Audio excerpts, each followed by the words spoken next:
Hi, I'm Becky Streepy from Glue and Glitter, and today we're gonna make some muffins.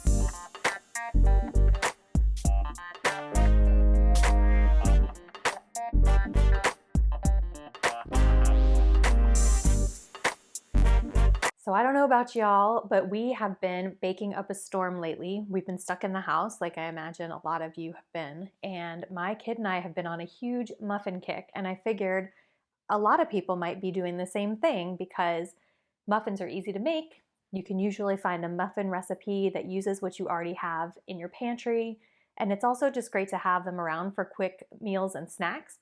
I guess not every meal, but the breakfast meal. Because even though we have more time than ever to cook, I kind of feel like I have less time than ever to do everything. I don't know. How are you guys feeling? I hope that you're getting through this okay. But enough about being stuck in the house. Let's talk about muffins.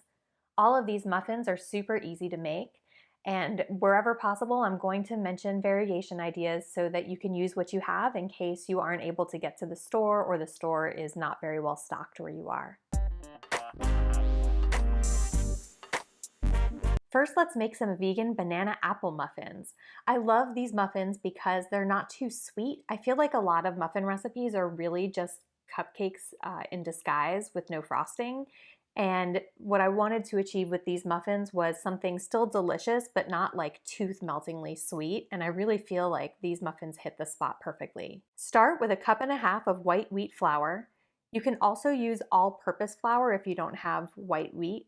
You could also use whole wheat flour if you need to, but the muffins will end up a little bit more dense than if you'd used white wheat or all-purpose white flour. Then add 1/4 cup of brown sugar, a teaspoon of baking soda, 1/2 teaspoon of salt, and whisk those together in a large bowl until they're well combined, and then set that bowl aside. Now we're gonna do the wet ingredients, and we're going to do these in the blender.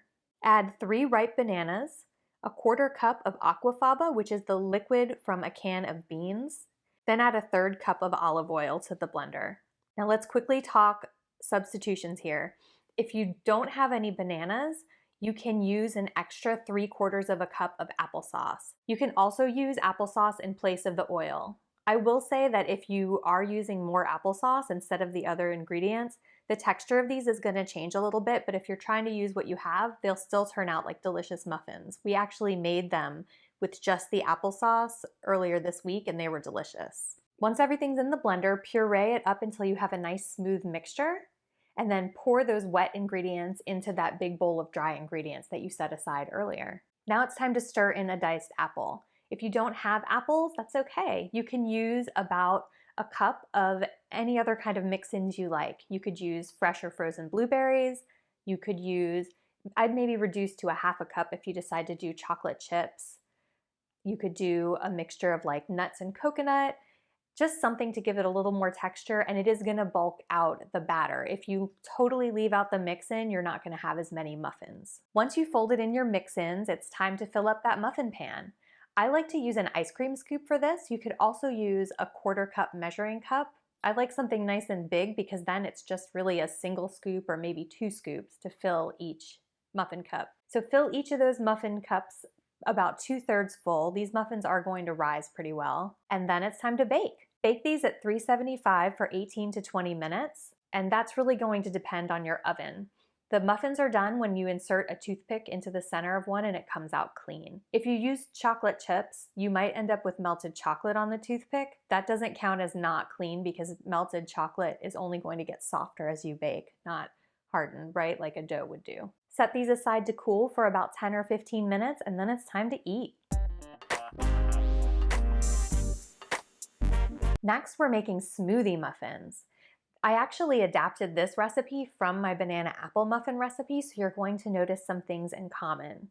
What I love about this recipe is that you can use fresh or frozen fruit, and you can use pretty much any combination of fresh and frozen fruit that you like. So raid that freezer and make some muffins. These muffins do include more sugar than the banana apple ones, and that is because they don't have as many bananas in them, and so they don't have that natural sweetness coming into the recipe, so I'm making up for it with added sugar. I really wouldn't reduce the sugar on this. I reduce the sugar on my baked goods as much as I can, especially something breakfasty like a muffin, so I would do them as is. I'd hate for you to end up with a muffin that's like unpalatably unsweet. So try them with the recommended amount of sugar. Start with 1.5 cups of white wheat flour, and then add 1/2 cup of loosely packed brown sugar, a teaspoon of baking soda, and 1/2 teaspoon of salt. Whisk those together until they're well combined and then set them aside. In your blender or food processor, you're going to combine 1 ripe banana, 1¼ cups of fresh or frozen blackberries, 6 tablespoons of aquafaba, and then 1/3 cup of neutral oil or applesauce. Now let's talk variations really quickly. The blackberries, you could use any fresh or frozen fruit that you want. You could even use more banana, although if you have that many bananas, you might just want to go back and do the banana apple muffins because you'll be doing less substituting that way, but it's up to you. To replace the aquafaba, if you want to, you can use applesauce instead. It's there to replace the egg, and applesauce is a pretty good egg replacer. You will end up with a slightly different texture, but they'll still be lovely. So combine those ingredients in your blender and puree them until they're smooth, and then pour the blender stuff into that bowl of dry ingredients that you had set aside. The last thing you'll do is stir in 1 cup of blueberries. You can use fresh blueberries or frozen. Just like with the blackberries, you can also substitute a cup of any fresh or frozen fruit that you have on hand. I actually wouldn't use chocolate chips in this particular recipe. I did a batch with a lot of applesauce and chocolate chips, and it had kind of a weird taste. I actually wish the chocolate chips weren't there, which that's not who I am at all. And so if I didn't want the chocolate chips, I bet you won't either. Then you'll just scoop these into your muffin pan, just like you did the banana apple muffins. Bake them for 18 to 20 minutes until a toothpick comes out clean. Let them cool, and it's time to eat.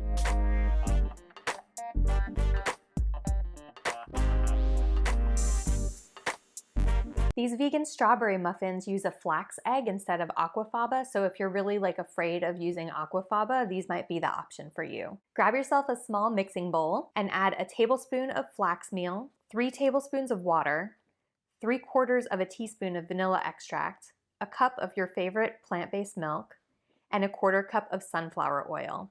Mix those up until they're well combined and set them aside. Before we move on to the dry ingredients, I did want to say that you can make some applesauce substitutions here.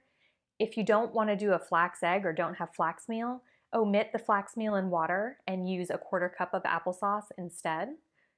And if you don't want to do the oil or you don't have a neutral cooking oil, you can use applesauce in place of the oil as well. Now it's dry ingredients time. Grab yourself a large bowl and mix together 1½ cups of white wheat flour, 1/2 cup of rolled oats, 1/2 cup of sugar, 2 teaspoons of baking powder, and mix that all together until it's well combined. Just like with the previous recipes, if you don't have white wheat flour, you can use all-purpose or whole wheat.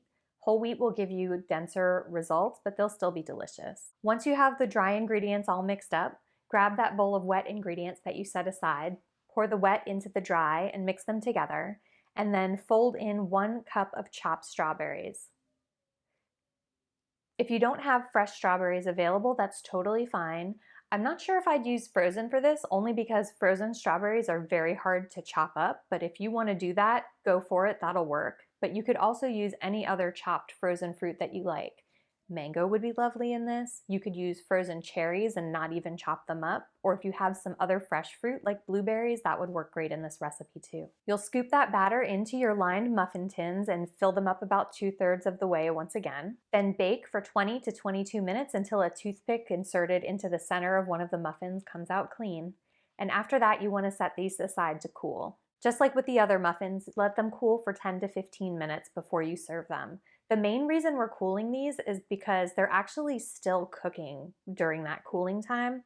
That's the time that the muffins are setting up. If you try to take the paper liners off before they're done cooling, you're going to end up losing a lot of the goods because they'll be stuck to the paper. If you let them cool, the paper should peel away very easily. I hope that this video has addressed all of your questions about how to make muffins with tons of variations so that you can use what you have on hand. If you do have any questions that I didn't address in the video, feel free to drop a comment. I'm always happy to help. And don't forget to rate and subscribe. Happy cooking!